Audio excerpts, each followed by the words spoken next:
मध्ये आपले जवळपास 15 सदस्य निवडून आलेले आहेत। याच्या आधी कधीही एवढी मोठी संख्या सदस्यांची शिवसेनेची जिल्हा परिषदेमध्ये सातारच्या नव्हती आणि सत्तेत बसण्याची आता परिस्थिती आहे। मात्र इथं त्रिशंकू परिस्थिती निर्माण झालेली आहे साहेब। शंभूराज देसाई जे पालकमंत्री आहेत हे आपल्याला भेटलेले आहेत। आपलं याच्याबाबत काय बोलणं झालंय का की राष्ट्रवादी आणि शिवसेना मिळून सत्तेत बसेल असं या पद्धतीचं? नाही बघा, आता इथलं स्थानिक राजकारण जे आहे ते आमच्या सगळीकडची वेगवेगळी समीकरणं आहेत। पण सगळीकडेच ज्या निवडणुका झाल्या, विधानसभेच्या निवडणुका झाल्या, त्यात देखील महायुती जिंकली।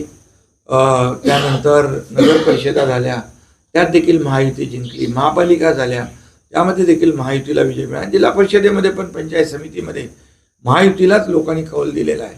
त्यामुळे जनतेचा कौल जो मान्य करून या ठिकाणी जी काही स्थानिक पातळीवरची जी समीकरणं आहेत त्याप्रमाणे महायुतीच विजयी होणार आहे। साहेब